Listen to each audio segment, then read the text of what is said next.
All right. Good evening, everybody. Welcome back to 22 Panels. My guest tonight is Todd Mignola. Is it Mignola? I don't actually know how to pronounce it. It's I've read your brother's comic books forever, and I hear it it pronounced all sorts of ways. well, yeah, and we've heard that pronounced all sorts of different ways our entire Yeah. life.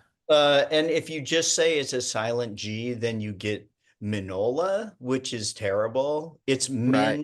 Mignola. So that's Mignola. So I it's came like close. yes, very close. It's like filet mignon is like the Okay. that's how Mignola. my girlfriend remembered it. Okay.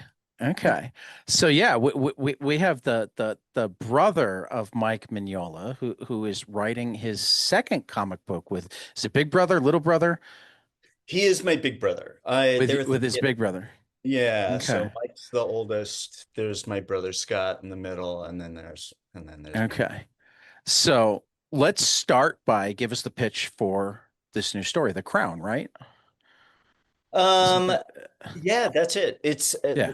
It's subtitled A Tale of Hell. It's a two-issue miniseries that deals with characters that haven't really been explored that much. Hellboy's dad, and his family, so his wife, his two kids, Lusk and what's the other guy's name? Gammon, who show up briefly in Hellboy in Hell just for a few pages in a fight scene, but nothing. Mike never really thought to do anything with them, really. They were kind of just a gag, slightly based on my brother Scott and I. Okay. Uh, and I think being his brother, I saw an opportunity to do something with these characters. Um, Pitched it to Mike. He liked it. And we just got on the phone and just started throwing ideas around and Okay. came up with this medieval backstory for Okay. Hellboy's family that ended up sort of incorporating some big issues that Mike had never really dealt with Okay. in the 30 years or 35 years of doing the comic. So Yeah, it's definitely one of those epic universes at this point, and still fun that as big as it is, it seems like he and the other people that are allowed to play in it are constantly finding new stones to turn over. the nice thing is he left it loose enough that there was Right. all this opportunity. But the one thing, and Hellboy's arc is so long, so you can Right. do Baby Hellboy and Hellboy Jr. and all these things. But nobody had really touched on the hell stuff. Like Right. I mean, we see his uncle repeatedly throughout the series and him always sort of weaseling around with his snake, keeping tabs on Hellboy. And we see the sort of explosive nature of the father from time to time, but building a story that is really just a it's just good fun of like these really fucked up family dynamics. Which hopefully aren't your family dynamics as well, because that would be sad. No, no, I mean, no, Mike doesn't really even, I mean, my brother Scott and when we first started writing it, Mike kept referring to Gammon and Lusk as Todd and Scott. And I just had to say, look, can we call them by their actual names? It's going to be a lot easier for me. So, So it and sounds they, like, to a certain extent, this story came out of like, I know these characters were based off of me, and I don't want to be a joke. I want more of a story. well, I didn't actually know they were based on me. I kind of just thought. Okay. And then Mike said, "Oh, yeah, that's because you were like that when you were a kid." And Scott was like that when Scott was a kid. And I think he just always kind of wanted to play with that. So, Okay. uh, but like he said in the press release for the thing, he probably wouldn't have thought of it on his own because he was kind of Right. done, hadn't really thought of it. And uh, I was looking to break into comics, and by virtue of my name, Hellboy seemed a good Good place to place to start. start. Yeah, absolutely. Okay. I'm all for a tiny bit of nepotism, you know, as long as it also He involves didn't you. bring it to me. I brought it to him. So let's be clear. Oh Uh, yeah, yeah, yeah, yeah. um, I mean, the one thing we had done before, the The short the I read that this morning. The Exorcist of Vorsk. yeah, that was a bit of nepotism. Okay. Because Mike was working on what he thought was going to be a series of Russian folk tales that he was going Okay. to and our father had just died. And so me and both my brothers we were in a hotel lobby after the funeral. And Mike was feeling particularly generous, I think, at that point, because we'd gotten really close for a few days, just surrounding the funeral and stuff, and a little nostalgic. And he asked both my brother Scott and I if we'd be interested in maybe adapting a folktale for Okay. this series. And I kind of jumped on it right away since I have the same sort of folklore background that Mike has. I Okay. had it from more uh, a scholarly perspective, whereas he's more interested in the stories. But we have the same library in terms of that. Okay. So I pulled my Russian folktales down, found one he liked. We wrote it first just as a regular Russian folktale, but that project never happened. So Okay. when Dark Horse Presents wanted an 8-page Hellboy story, um, Mike just dusted that off and turned it. Hellboy only appears really at the beginning and the end, Right.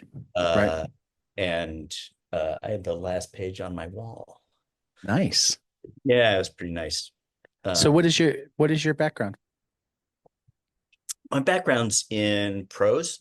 Okay. Uh, so I started as a screenwriter a bazillion years ago, moved into writing novels that didn't get published. And after spending a couple years on my last novel, that was supposed to be my commercial novel, Right. and nobody wanting it, I did. I had all these stories that either where there were screenplays that didn't get produced or novels that didn't get published. And I thought they're all real visual. Uh, and I had tried to write one of my screenplays as a novel, and it just didn't work because it was so Right. visually based. And so I think I had avoided comics because it seemed like it was Mike's milieu, not mine. That Then I makes went, sense. yeah, well, fuck it. Let's give it a go. It sounds like a plan to me. Yeah. You said you came from scholar or from folklore from a scholarly perspective, though. Was that college, or have you taught in Yeah, between, or I mean, Mike and I have very different tastes in terms okay? of literature and stuff. I mean, I'm more based around I mean, I've never met your brother, so I don't even know his tastes. Other than well, I mean, through Hellboy. he loves horror, he loves vampires, he loves ghost stories. Okay. Uh, and I come more from a literary perspective, so literary fiction, and I have a master's degree in English literature, and so Okay. all that stuff. Like we have the same libraries, except he has more of the obscure tale stuff, and I have the deconstructing fairy tales and stuff Okay. like that. Right. Right. But there's a lot of crossover, Oh yeah. and so it seemed like it was a good fit for that 8-pager, Oh, absolutely. and we have the same sense of humor and stuff from growing up together, so we rarely butted heads working on The Crown. Okay. And the Crown is dealing with more of Hellboy's family, his father, his siblings. Did you I mean the Hellboy universe leans on literature and folk tales through and through. Is there anything in particular that you borrowed from, leaned on, stole We from learned, outright? we did steal outright, but I'm not going to tell you what that is. Fair. But we did, from the beginning, we wanted it to have a Shakespearean tone. Okay. That sort of grand, uh, tragic, but with always with a, I mean, with Mike, there's always an undercurrent of humor, and he and I both share this aspect that taking comics too seriously makes for a tough read for both of us. So we always want to poke holes in it a little bit. Right. Right. Um, and uh, I think initially Mike didn't want to draw it. At some point, he kind of toyed with wanting to draw it because I think he was getting more excited about the story. Right. But from the very beginning, we had both imagined Warwick Johnson Cadwell drawing it. I'd been working with Warwick on trying to get a project of my own Hmm. up and running, which wasn't working that well. Um, and so he and I were in close contact already. And when The Crown came along, I said, Mike, because Mike didn't want to draw it, I was like, well, I can just shift Warwick from the project we were on onto this. And since they had worked together before on the Mr. Higgins vampire stuff, Right. he was like, great. And Warwick was super excited because he's a huge Hellboy fan. So Um, like you've got a background in screenwriting, which can be collaborative. I mean, you're eventually writing for a director and actors, but I know that most screenwriters don't actually wind up being involved, collaborating with no, them until when and if it's purchased, and sometimes not even then. And prose writing is obviously relatively solitary. What's it like to work as part of a team? Because you've got Cadwell or yeah, Warwick Johnson Cadwell, but I mean, comics is it's more than that. I assume you've got, is it Dave Johnson on colors? He's normally coloring the hell. Oh, Warwick is actually coloring it so himself. Warwick's doing his own colors, but then it's Yeah. Clem Robbins on letters. At Yes. least I assume, because he No, it does is. most of the. He does. So, Yeah. so it's a team event that, So what's that like for you? How does it differ from what you used to? And then, like, what have you learned? What have you enjoyed? That sort Um, of thing. it's very different from what I've done before. I mean, screenwriting had an aspect of that, but most of my stuff, or none of my stuff, got produced. I did work with a director for a couple of years trying to get a project off the ground. And that was great. You know, you get immediate feedback, which is lovely because if you're writing a novel, you get feedback 3 years later. And then they're Right. like, oh, you went off the rails at page 10. It's like, uh, oh no, that's terrible. Um, for me, the greatest thing working with Warwick, I mean, I can't draw. And but if I could draw, I would want to draw like him. And Okay. so the fact that he was introduced to me by an editor I know, um, and that he wanted to do both the project he and I were previously working on and this one was just a thrill because he's one of my Right. favorite artists. And so it's the closest thing I can think of to how I would draw it if I could draw. And since I Okay. picked his art from the very beginning, I mean, the most satisfying thing about writing for comics is seeing the first pages come in. Right. And they're just, it's just a real thrill. And since comics doesn't pay particularly well, it's kind of Not uh, most of the time, no. no, it's the fringe of Yeah. it's like being able to interact with these different artists because I'm working with two Spanish artists as well. on two different projects. And I love their work so much that when you Right. see it come in and it doesn't, with a film, it's not 3 years later or something. It's pretty immediate. You're like, oh, e- I I wouldn't say I would do it if they weren't paying me at all, Right. but uh, but that is the biggest joy, I think, in working in this field. Um, what was the learning curve on comic scripting? Because I know that there's not, unlike most screenwriting and whatnot, there's really nowhere near a set form of how to write a script. It's generally the artist and the writer kind of feel their way until till they know each other well enough, or if they're going Yeah, through an editor, sometimes DC or Marvel have some expectations, but like they do. I mean, I think, scripting can go everywhere from let's do a story about Galactus Jack to yeah, to no, the no. Alan Moore, like Oh, yeah, all the minutia already yeah, written out. yeah. I So, mean, it's very different than screenwriting in that you're thinking of it in chapters in terms, rather than a large mhm. project. The first thing I did, well, when I wrote the 8 pager with Mike, um, he sent me a lot of information, like about how he writes a script and stuff. Okay, And so I kind of adhered to what he was doing, which that makes sense. because it was a complete story that worked fine. But when I decided to pursue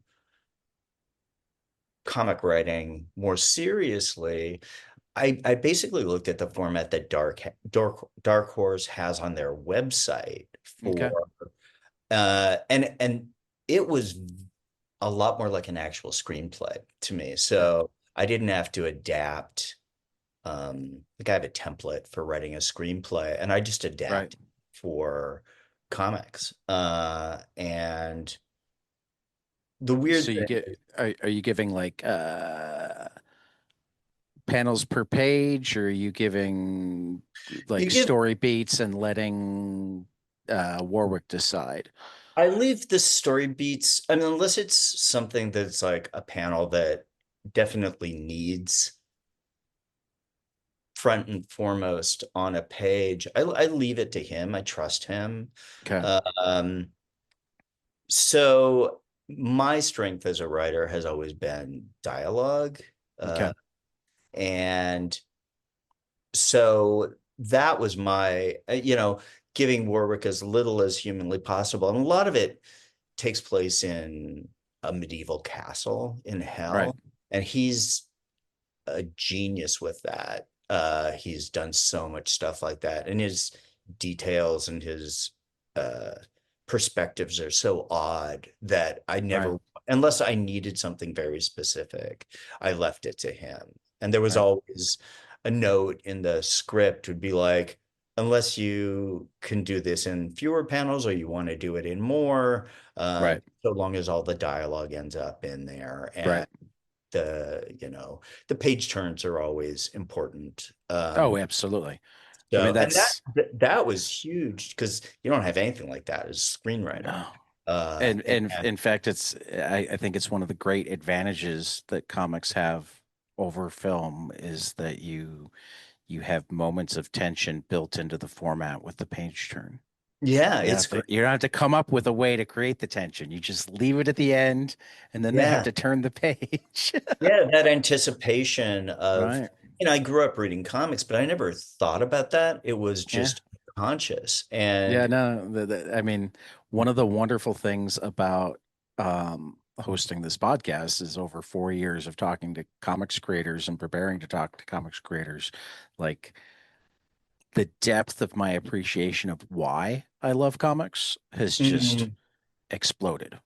Yeah, I mean, I knew I loved comics even before I started, but like understanding those little things. Like, I Yeah. mean, I've had Clem Robbins on the show a few times, and the things he does with his letters in terms of just trying to stay invisible, but the Yeah. power that it can have. Well, You that's one of the know? reasons I love him as a letterer because Yeah. he doesn't show off at all. No. And But even among the guys who show off, most of them show off. I mean, they pick the projects where it yeah, makes sense for them to show off, and they show sure. off in ways that enhance the books. Yeah, no, I mean, I never appreciated that at yeah. all. No, I didn't either. And now they're among favorite people to talk to because they're the Oh, first people wow. that get to see the comics first.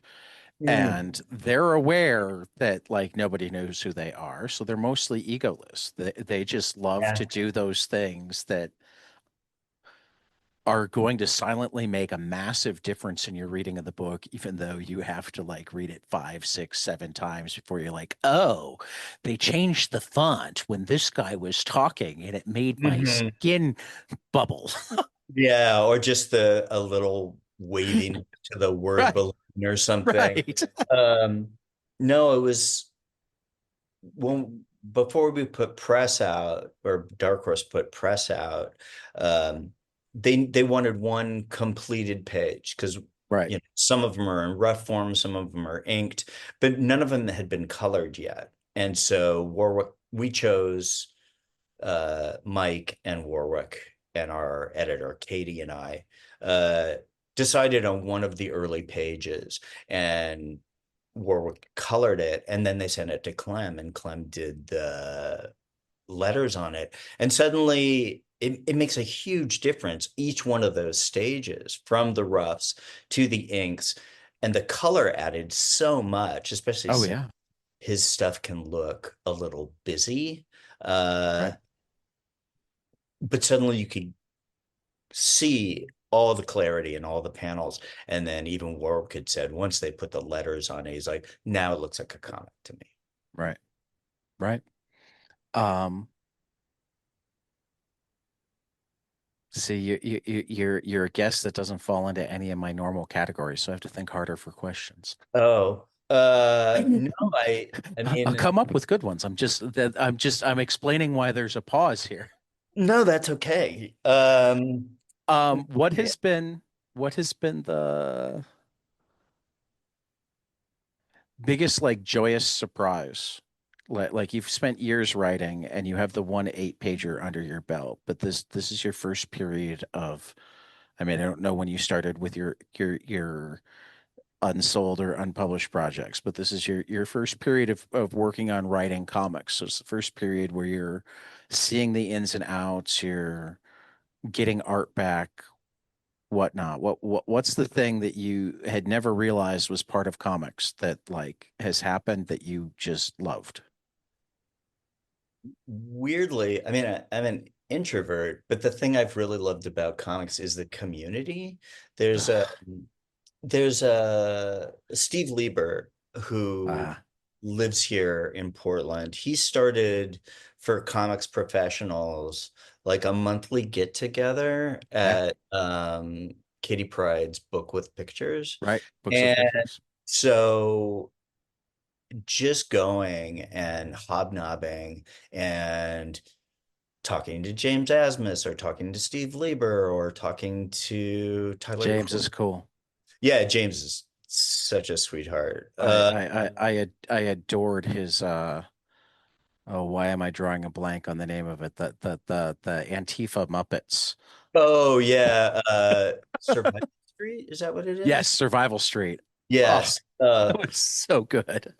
It's really good, and he's just both he and his writing partner are just like Right. the nicest guys in the world. Yeah. Uh, I and spent some time with him at C2E2 a couple of years ago. oh It yeah, was yeah, really fun to talk to.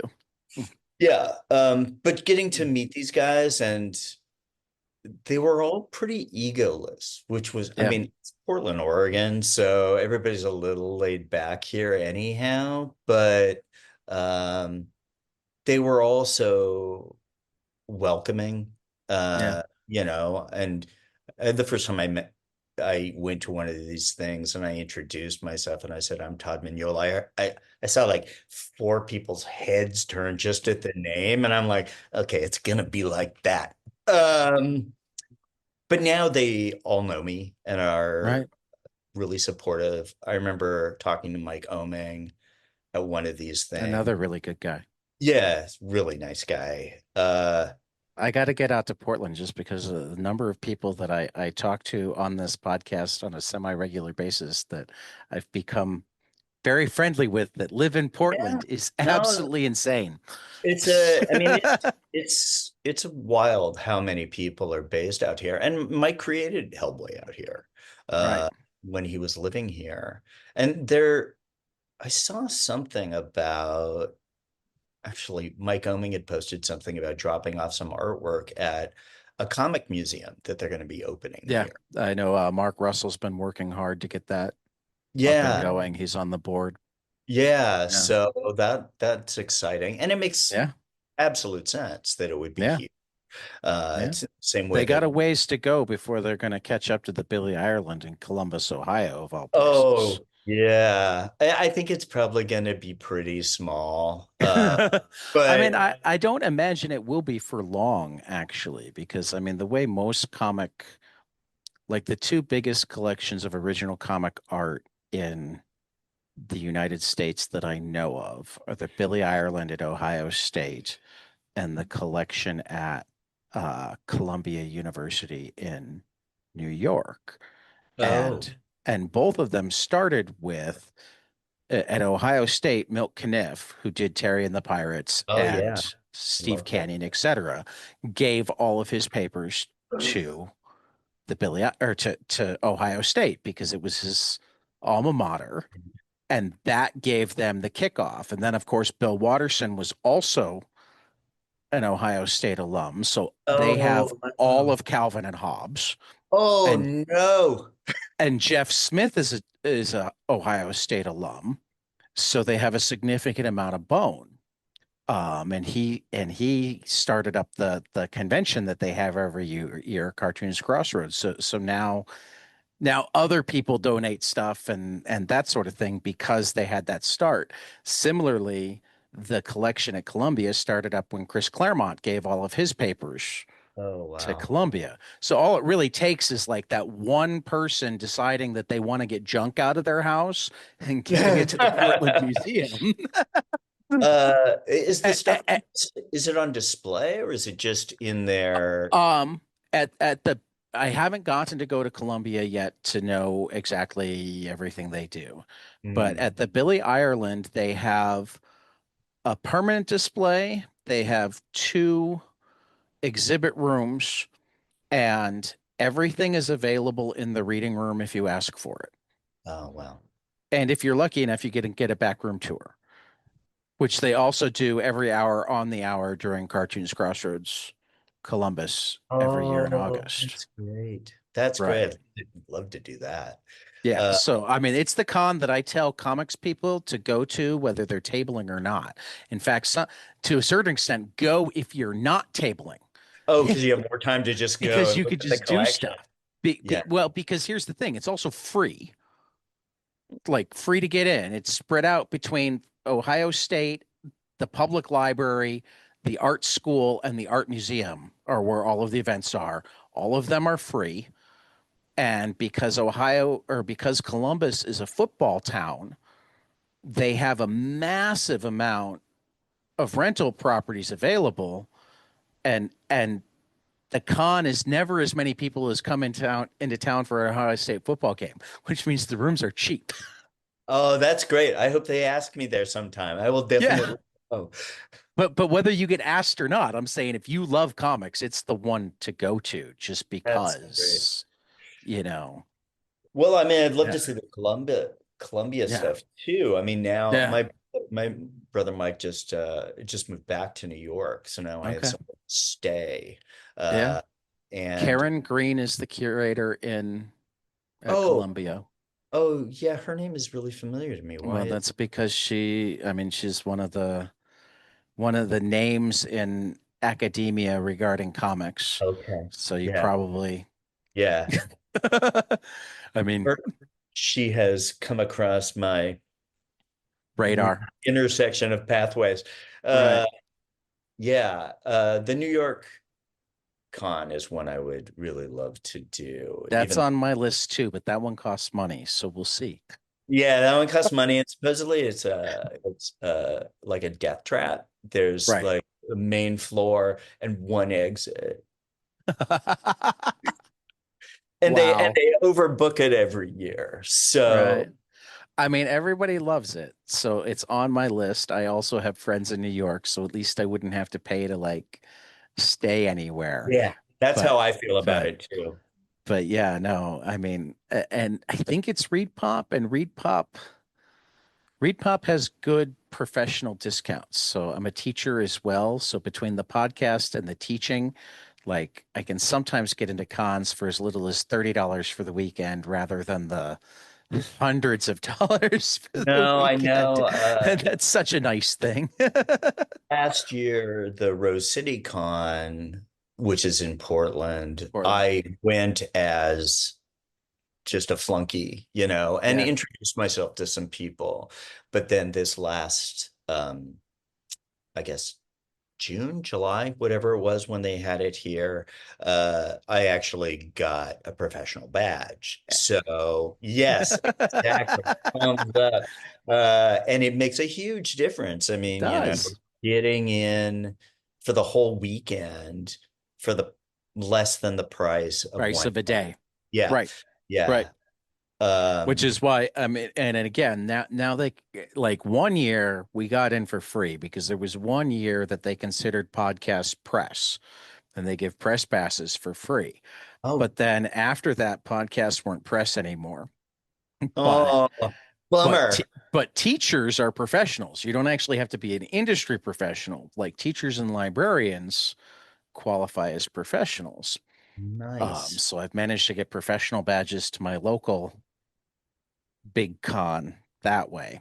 Which is which one? C2E2 in Chicago, Okay. which I Yeah. think is the same group that does NYCC. And I don't remember if they do Rose City. I think they do Emerald City. So I Oh, imagine that there are similar guidelines, yeah. but I just have to figure out how to get to the other ones. Yeah. I think the next year will be the next con season will be interesting for me because The Crown is coming out in February, and it's the first thing I'll really have to show. Right, Uh, and so, Emerald City is a 4-hour train ride from here. So, and right. that's uh, attracts a big crowd. Yeah. So Well, Rose City has a pretty good crowd too, just because Comic it's like Central. right. Yeah. Yeah. I mean, Pony's here, Dark Horse is here. Right. That there aren't Uh, many bigger comic scenes than Portland. I mean, really, no, Portland, New York, and LA are the three biggest hubs. yeah. There's a surprising group in Minneapolis Hmm. and Chicago, Milwaukee kind of has merged together as more of the Chicago people move up to Milwaukee because the rent is cheaper. Just as cold, but cheaper rent. Right, right, right. And they can see the Cubs cheaper, but without the ivy.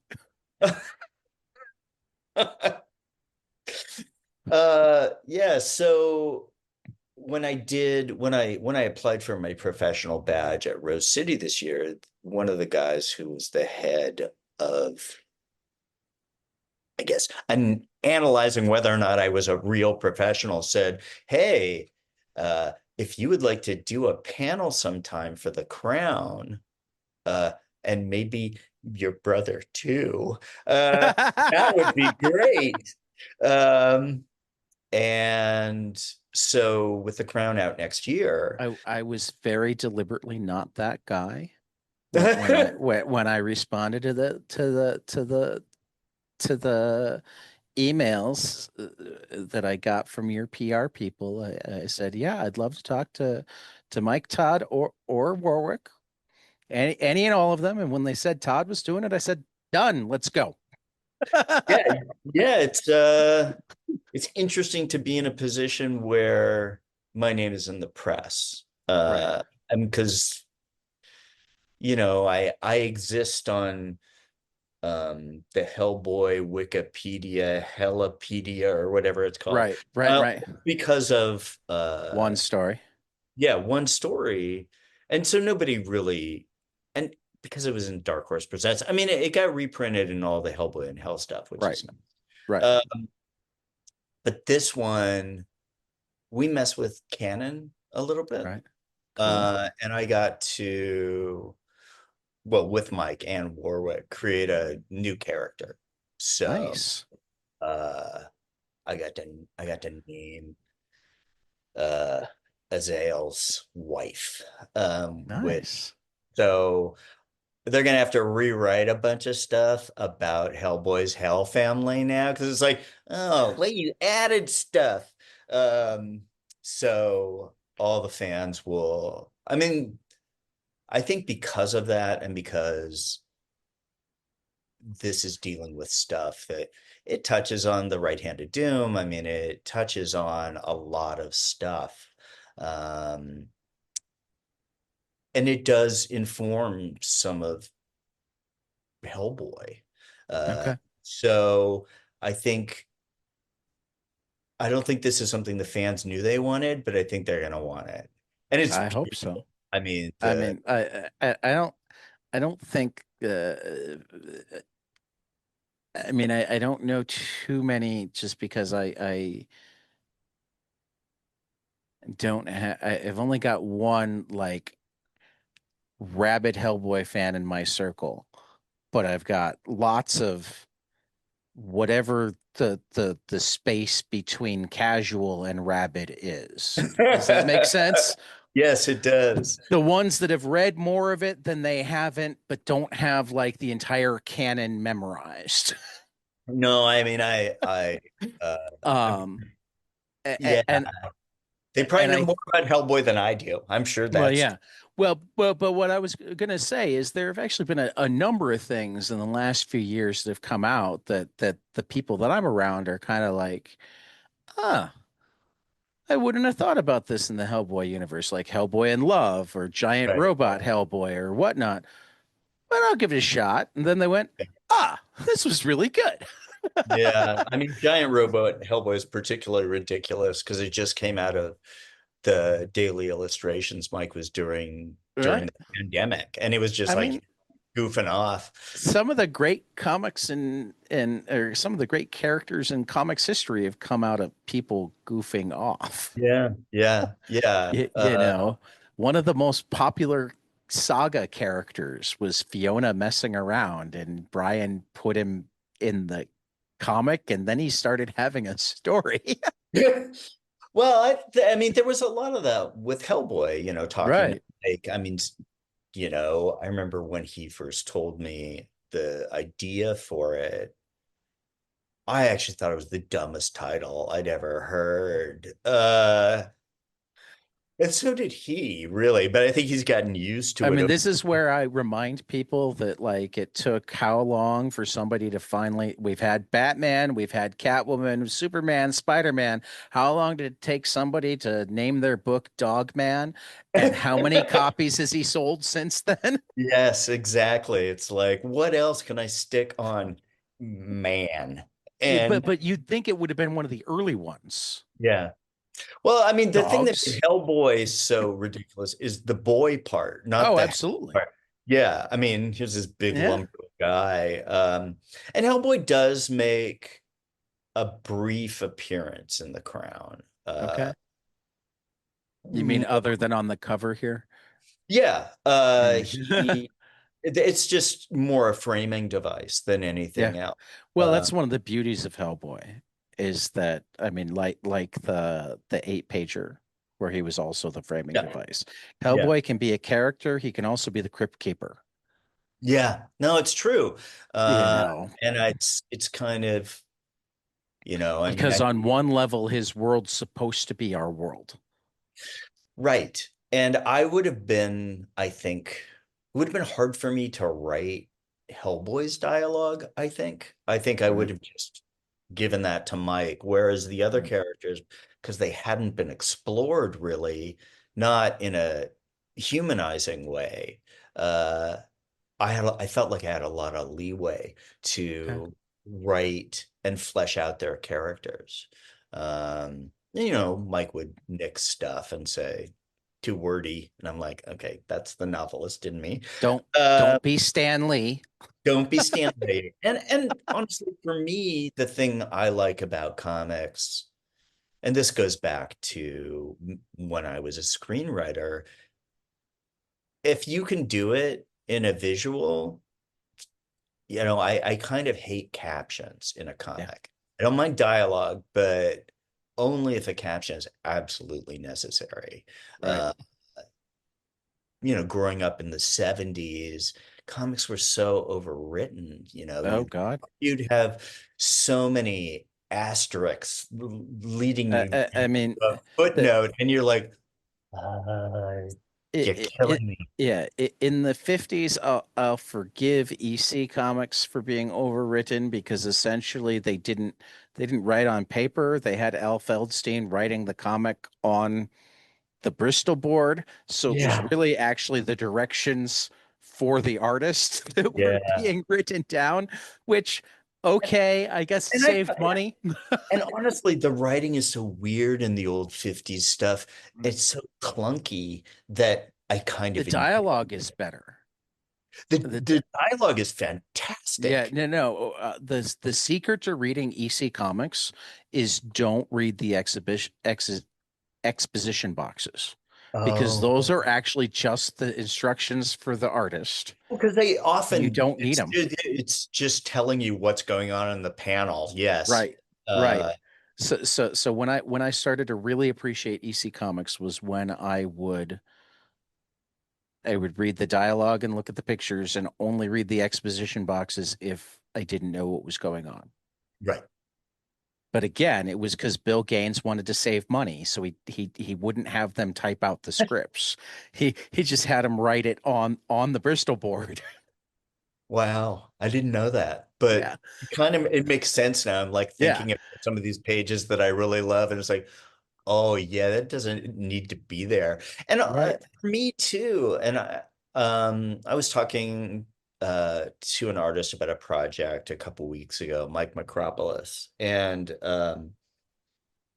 we both were like, I always like to tell artists this when I'm pitching a project to them. It's like, look, I'm more interested in the pictures than the writing in a lot of ways. I like to form the story, put in just the right amount of dialogue, but too many captions, even too many word balloons, just get in the way of the art for me. I Mhm, mean, it's one of the reasons I love the bande dessinée stuff so much. I mean, mhm. they're they're art books, and Yeah.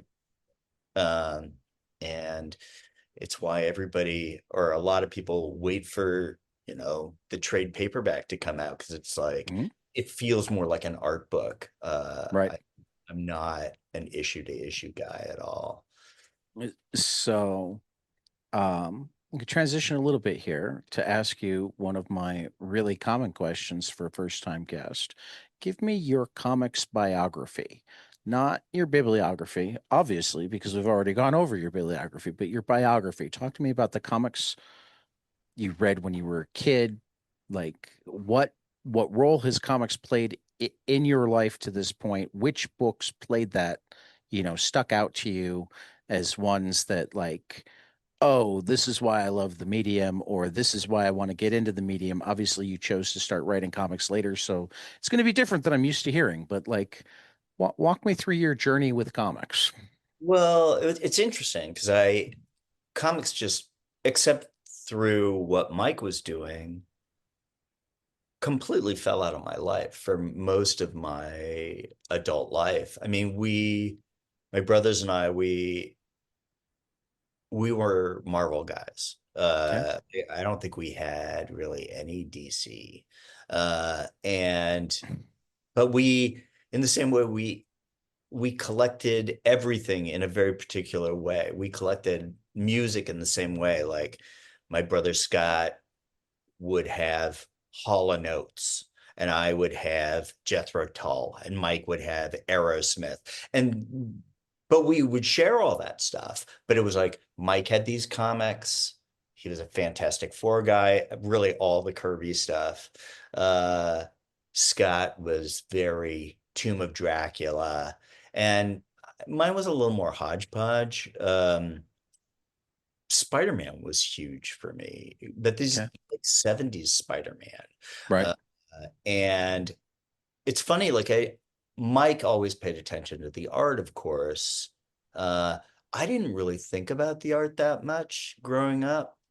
And it's only now, like I'll get on the Heritage auction site and like look at the stuff that's up, and the stuff that has this tremendous pull for me is I'm like, oh, I had that. Oh, I had that when I was a kid. And now I can look at it and see that either, oh, that was really ugly, or that was really beautiful and I didn't appreciate it at the Yeah. time. No, So, I've uh, gone through a lot of that myself. yeah, I think those it's of us who tend to think in words and want to write sometimes miss the yeah. beauty of the page in front of us. Yeah, and like just recently looking at the Gene Colan Tomb of Dracula stuff. I mean, Hmm. he was an amazing Yeah. artist. Yeah. Amazing. And some of the, the thing I like about looking at the heritage stuff is you see it before it's colored and printed, Right. and or the IDW like artist editions and stuff. Yeah. You really appreciate the art. Scott Dunbar Yeah, has done a great thing for the world of comics by he sure introducing us has. to those. Yeah, and I got real lucky because when Mike was planning on moving to New York, uh, IDW had given him a bunch of these things. He didn't want to move them Right. all. So, like, he had the really huge Eisner Spirit, but a smaller Oh, one. And he was like, well, I don't need them both. I really want the smaller one. You wouldn't want the big one. And I'm like, yeah, I want the yes, big one. please. Yes, please. Yeah, and he mailed it to me, which must have cost a fortune. Right. Um, uh, so to get back to your question, I think when I got into my 20s, comics just fell out of my life, except peripherally through Mike. And so, and I think he's a wonderful artist, Right. and I think I can say that semi-unbiasedly. Um, Well, I mean, if it makes you feel any better, it's a popular opinion. So whether you're biased or no, I've heard that. So I think his art style and the people he was really liking, and I would talk to him about comics and stuff, and he'd tell me about somebody that was forming what I thought of as what was interesting in comics. I mean, I wasn't reading Marvel. I wasn't even paying attention to any of that stuff. right. Uh, Occasionally something would come by. Um, and again, Mike's milieu, so I didn't really think about it that much. Um, but I finished my my last novel just at the beginning of the pandemic or right in the middle of the pandemic. And one of my neighbors is Brandon Seifert, who did Witch Doctor. And so he was my sort of like walking buddy during the pandemic. And we would wander around and he would talk comics. And the more he talked about it, I could feel that it was something I wanted to try. Uh, because there were a bunch of stories that I had lingering that I was probably never going to do anything with, whether they were screenplays from my when I was in my 20s to the most recent detective book I had written. I'm like, it actually would make a great graphic novel. And so then I started thinking back to the comics that influenced me, the X-Men were all also huge. Like I had all the Claremont stuff when it came out. Uh, but it all burned up. Our house burned down. Oof. And it, I mean, in some ways, well, it was bad. Right. But like, so I didn't even have, I mean, my entire comics collection for my kid was at my dad's house. I wasn't living there anymore. But in a way, it was I ever going to open those boxes again? Now I wish I could, Right. partly because a lot of that stuff's worth some money. Um, um, Well, that depends entirely on its condition. they were all mint or almost. Everybody thinks they were all mint. If you read them, they probably weren't. No, no, this is the thing. I'm this way with books too. Like people don't think I've read any of my books because none of the spines are creased. Okay. We were I've been around comic shops enough that oh I've been there for the books that people are convinced are going to be mint so much that they don't trust you. They send them out to get graded and they're like a 6.2. oh guarantee you, except I can't because there's no evidence that mine were better than that. We were all a little I, anal when it came to I, I, shit I, like that. I believe you because like the people who become creators tend to be anal, Yeah. but like the number of comics that they're like an 8.5 before they even leave the store is insane. Oh, yeah. Yeah. Because just sitting on the shelf can all it takes is little like a 9 comic is so pristine it's not even funny. Yeah. Well, I'll never know because I am never going to collect comics again. Right. It's just takes up too much space. Yeah. And the nice thing about comics these days is that everything gets collected. Yeah, And everything's collected, everything's digital, so you got lots of options for reading. yeah, yeah. Um, so did I answer your question? Well, kind of. You got back into it with Brandon Seifert, and I assume you read his Witch Doctor. Oh yeah. Um, so I mean, I'm assuming that as you decided that you wanted to write, you started reading other things, though. I mean, you brought up Band-Aid Esne earlier, so I would think that you Yeah. maybe read some stuff there. I mean, other Yeah. than Mike's stuff, is anything like caught your attention? Anything influenced the way you think about comics? What can be done, can't be done. I mean, you brought up a couple of genres that you worked in writing novels or screenplays. If you sought out Yeah. stuff in the comics world in those genres. Not that much. One Okay. thing, and there was a quote from or something I read about Michael Bendis once where he was talking about what the stuff he reads, and he reads like a lot of plays, Hmm. and you can see it in the way his characters talk. It's very thoughtful. I mean, I've always found that a lot of comics, the dialogue is disposable, Right. whereas theater and I mean, there's really I think there's only I two. mean, that does tell me that you and I are reading different comics. I mean, Yeah, because I know that there's a lot of comics where I feel like the dialogue is disposable, but there are a lot of comics where it really, really isn't too. yeah. Well, I mean, it's such the learning curve when I started was so huge because comics had not been a part of my life that I spent 6 months um, researching artists. Okay. And so I wasn't really reading comics. I was reading some comics, but really like weird, funky old stuff like Weird, uh funky old stuff is half of my like favorite stuff.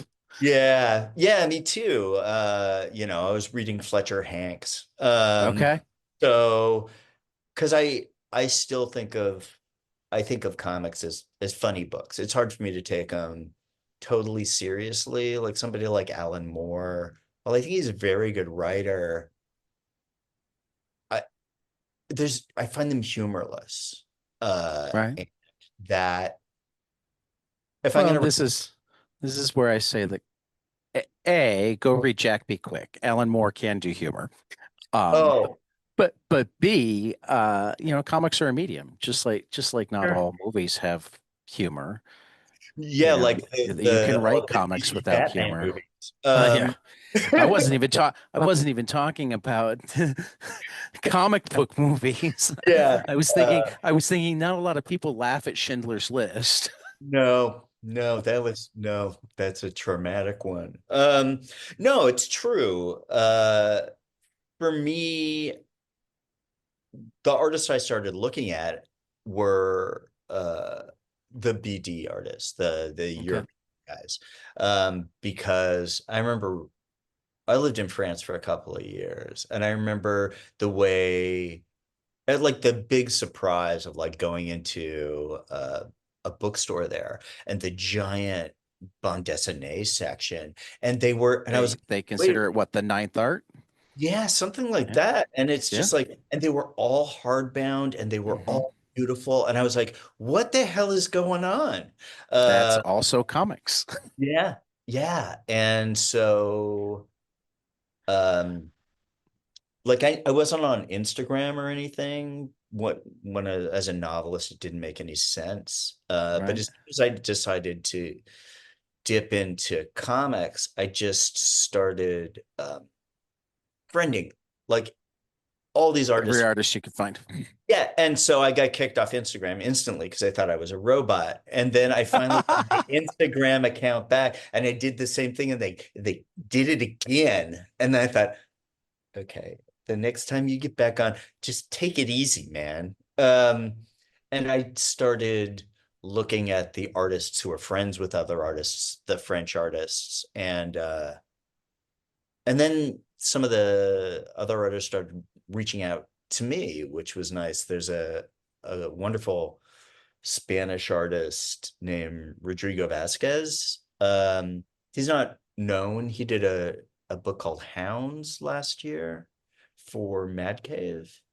Okay. Um, and he reached out to me because of my name, I imagine, and said, "Hey, if you ever want to collaborate on something," and I asked him what kind of stuff he was interested in, and he told me. And 2 days later, I had a comic idea for him. And he drew like 10 beautiful pages of it that we've been shopping around. Excellent. Sorry, I just got another text that I needed to respond to really quick. That's fine. Um, we're a lo-fi podcast. Uh, Hi, Mom. Hi, Adam. Hi, John. Hi, Britt. They're used to me. I do have more listeners than that. Those are just the ones that I know are listening. So I say hi anytime. um, Hi for me as well. I gotta ask one fanboy-ish question, just because Oh, sure. you're the brother of comic book superstar. Um, I was talking to a couple of comic book superstars in my last podcast, and I asked them a variation on this. Um, so I'm blown away just in the 4 years that I've been podcasting at kind of the surreal nature that parts of my life have taken on as people that I read, or people that I thought I only knew, or that I only knew like through reputation or whatnot, have become people that I text or hang out with. Right. Um,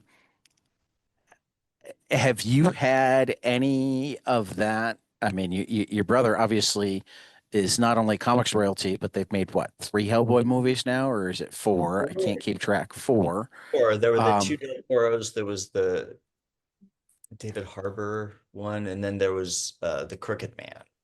okay.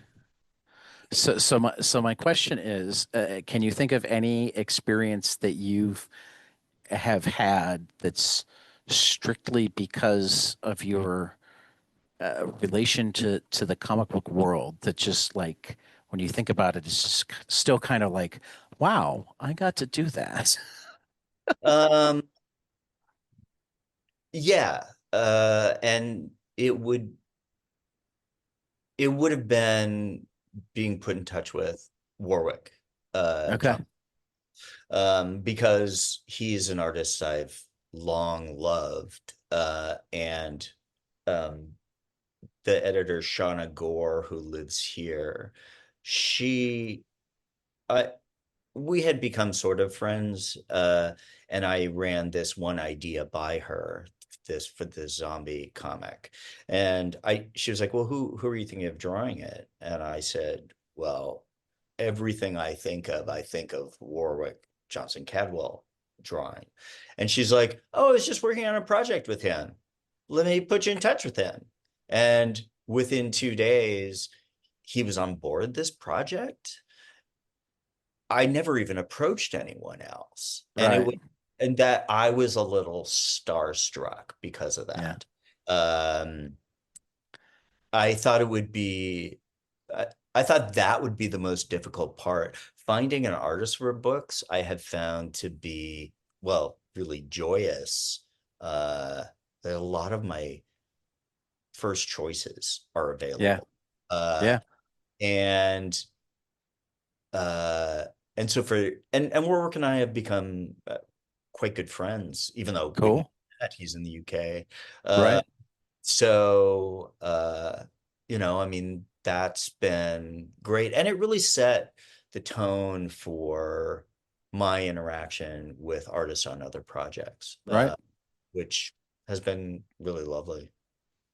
No, you'd be surprised how common that sort of story is, where Oh, some writer and sometimes even like really well-known writers will be talking to me about, some book, and they told their editor, well, be great if we could get somebody who do art like this really famous artist, and the editor goes, or we could just call that really famous artist. yeah, yeah. Well, there was a project that it was an old screenplay of mine, that I was thinking of turning into a graphic novel. And um uh I know Chris Robeson, because he's another one of the guys here, and I know him from the Hellboy stuff he's done. And I knew Right. he had worked with Mike Allred on Right. iZombie, and I was like, "Do you think there's any possibility I could get in touch with Allred?" He's like, "Yeah, I'll email him right now." Right. And I was like, Right. and then Mike Allred was like emailing me back the next day, and I'm like, Right. "Okay, well, that's really weird."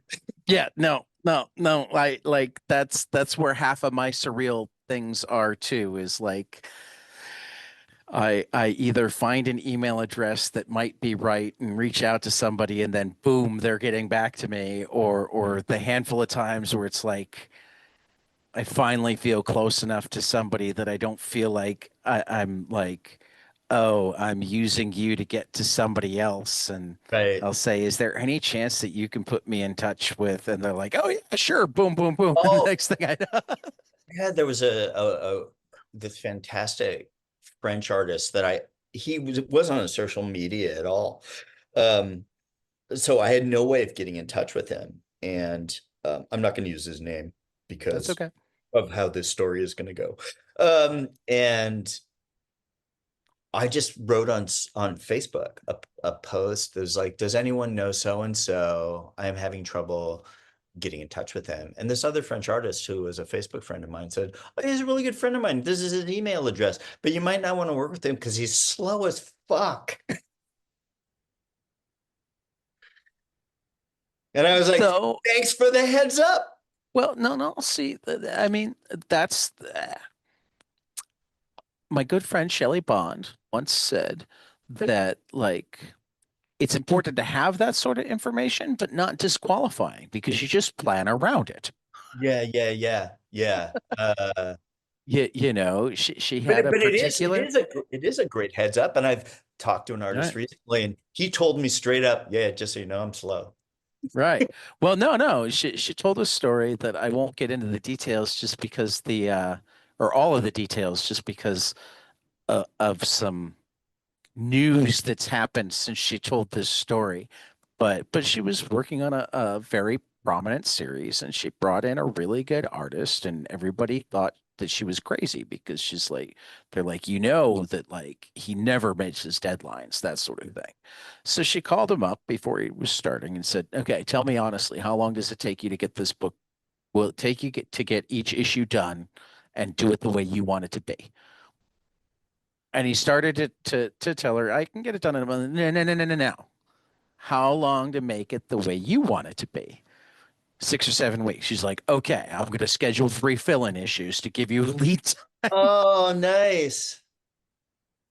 You Yeah, know, I mean, so similarly, Tom King tells the story in his Batman run. The reason there was a series of um there was a series of one shots near the end was because he wanted, it was a book that was coming out bi-weekly, so they'd been going back and forth on artists, but he had like a 12 issue stretch that he wanted to be one artist because of the story arc.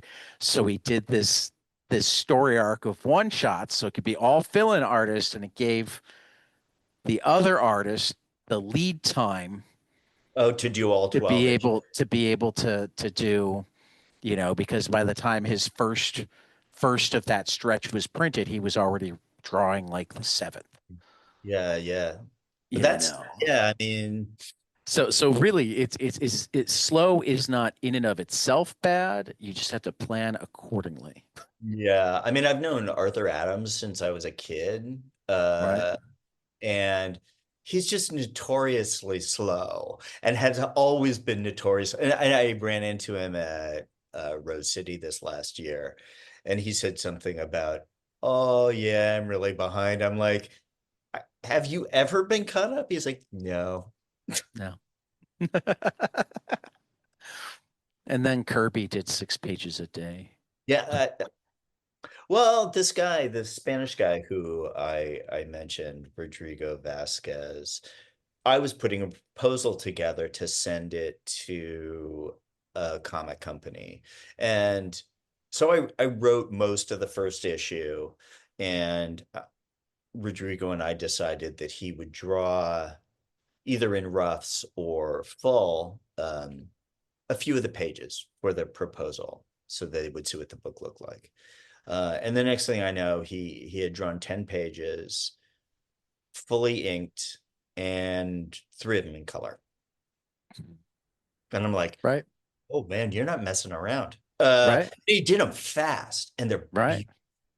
No, Uh, there are a handful of guys like that. Like a guy that if you're looking at how crime books are done really well, Jacob Phillips, Sean's son, um, not only does that Texas Blood and a couple other books, but he does all the coloring on Criminal now. And at certain times, it's been like it seems like he's doing a book and a half a month and the coloring for his dad. oh my God. I mean, yeah, I, I don't know if Warwick bit off more than he could chew by agreeing to do the color too. We Well, I weren't, mean, it all depends on how he works, because I mean, lots of people why they like to color themselves, particularly now in the most of the art is done digitally era, is they're already kind of coloring in their head as they go. So they get to make decisions in terms of what gets inked and what doesn't need to get inked because they're actually going to define it with the color and then not have to communicate it, yeah. And you can put you in know? shading and stuff on the Right. computer. Exactly. Yeah, talking to Mike Macropolis the other day, and he was like, we were trying to figure out, what we're going to do with this project. And he was like, well, I would like to see it through to color because it doesn't feel like my job is done Right. until it's colored. Because like you said, they've already seen it colored in their Hmm. head. And Hmm. it must be really jarring to then have somebody else color it. And you're like, Yeah. I mean, "Yeah." it's not, I mean, it all depends on how in sync they are with the colorist, but I've definitely I see almost a generational line. The people who did more work in pencil and ink still use colorists because their version of drawing a comic never involved the color because they started in the four color era. And even if they had the colors in their head, they weren't going to be able to make that on given the printing that was being done, etc. So like they focused on telling the stories in black and white and color was somebody else. Yeah, I Um, mean, my brother Mike's a good example of that. I mean, not he'd never be able to digitally color something because he's right. a compy dunce. But he found such shorthand with Dave Stewart, you Right, know, and I mean, he can't imagine anyone else coloring right, his. right. Uh, so Whereas a lot of the kids have come up doing everything digitally, so their web comics were already color. yeah, So to stop coloring would be just to change their routine. yeah, I and think that really is the biggest dividing line. Have they been coloring all their life, or was color a pipe dream for them when they were starting? or not even a pipe dream. It's like, well, that's not.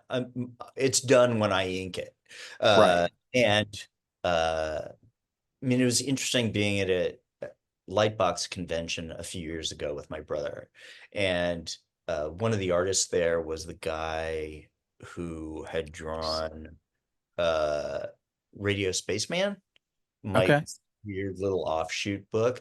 And, a lot of the older guys, they got portfolios and pages for sale, but he had done everything digitally. So he didn't have any pages. And I thought, oh, that's so weird. You're missing out on a great I opportunity for a I resale.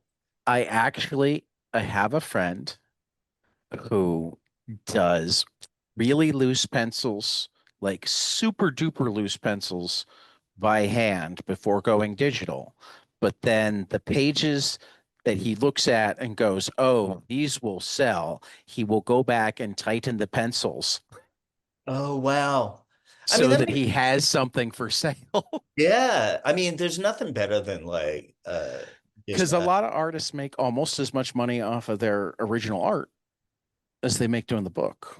well, I mean, my brother has a gallery Yeah, now. your brother probably makes more money off of the original I art think than I he think he does of the does. book. Yeah, yeah. The sale on his pages. I mean, just the ones you look at on Heritage. Mike Oming showed off his Mike Mignola page the Uh, first time he was on my show. yeah, I mean, I I forget if it was a page or a sketch he did for him, but he was very yeah, proud of it. yeah. I've got one of his paintings, which is nice. Yeah. Um, I might have to sell it for rent someday, but Hopefully not. We're hopefully. hopefully not. Hopefully not. All right. So we're gonna do my favorite last question. All right. Tell me something you love, preferably a comic, but we don't have rules. Preferably storytelling, but we don't have rules. But something that you love that not enough people around you have experienced, and you would like them to, so you have more people to talk about it with. Oh, that's really interesting. It's probably going to be a movie. That's Well, cool. um, the people around me don't know it so much. I inflicted it on my girlfriend not too long ago. Uh, Butch Cassidy and the Sundance Kid. That's a Because great movie. it's a great movie, and it's the reason I became a writer. Uh, Okay. So you're a because William Goldman fan. I'm a big William Goldman fan. Adventures in the Screen Trade is beat to shit because it was my Bible when I was a screenwriter. Okay. Um, and it was the first time I realized because I saw it when I was a kid, but I was so young that I didn't understand that people actually wrote these things, that Right. these just kind of came into existence. Right. And my cousin, hopefully he won't hear this because I stole this book from him. He had like the published, it's like a little paperback of the screenplay to Butch Cassidy. And I found it and I was just like, wait, somebody wrote this. And it blew my mind. And I can quote that movie backwards and forwards. I can too. Yeah, I can too. I'm I've sure seen it's the movie I've seen the most. uh Probably not quite the most for me because I grew up just the right age for Star Wars to be Oh, like I was 3 when Return of the Jedi came out, so like it was just yeah. coming out on video and whatnot during the ages where I could watch it to death. Yeah, I was the perfect age for the first movie. I was Okay. 13. Yeah, yeah. So, So you get it.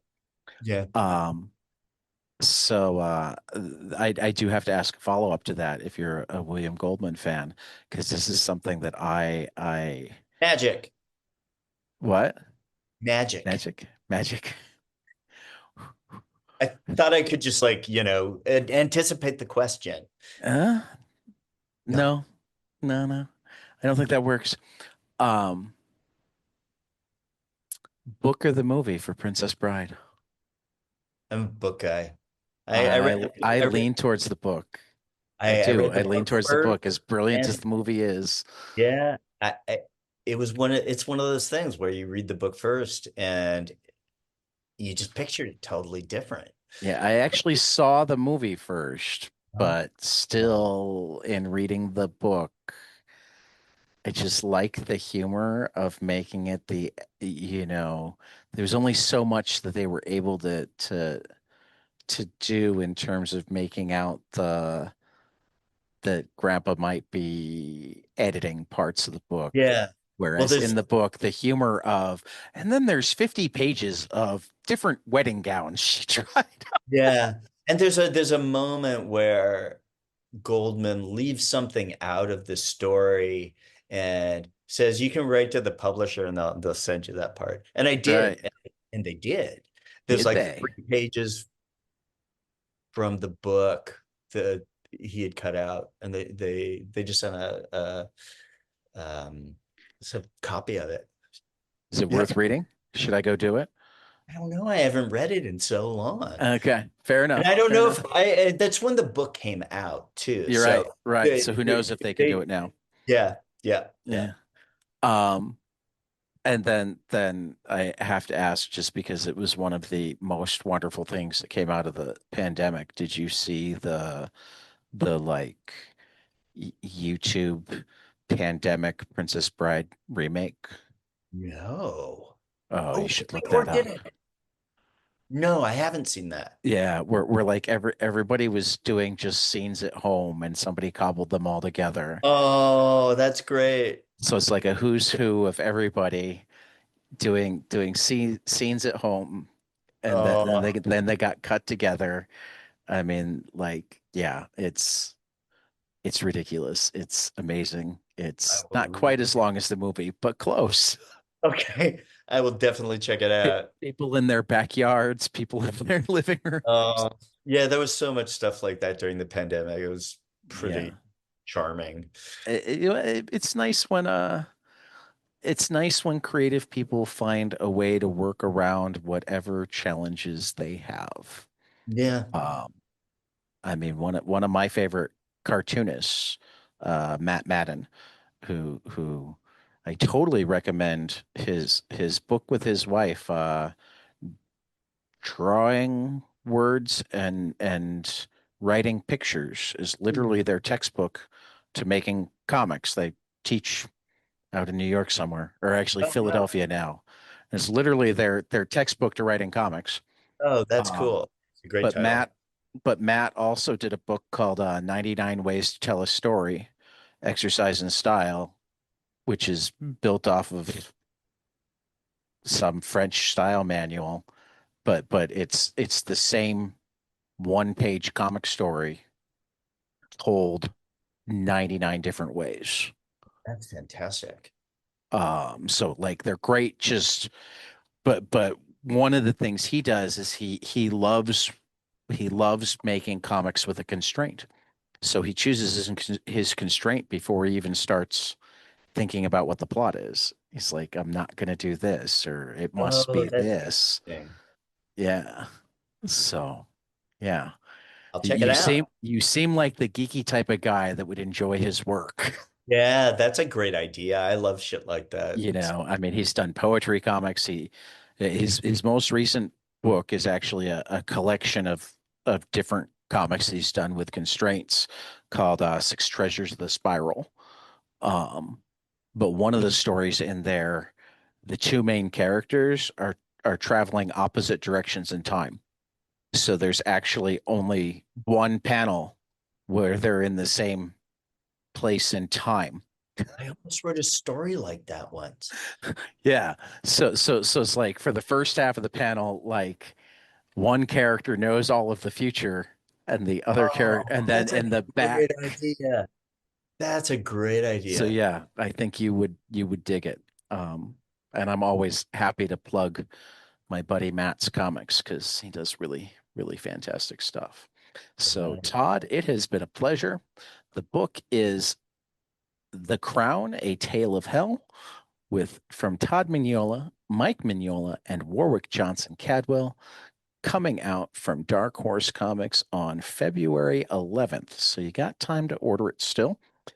Final order cutoff isn't even, oh, is January 5th. So lots of time to order it. People should get Yeah, ahead of the order game. Yeah. it. Get Thanks, get Dad. the orders in. That's important for comic shops.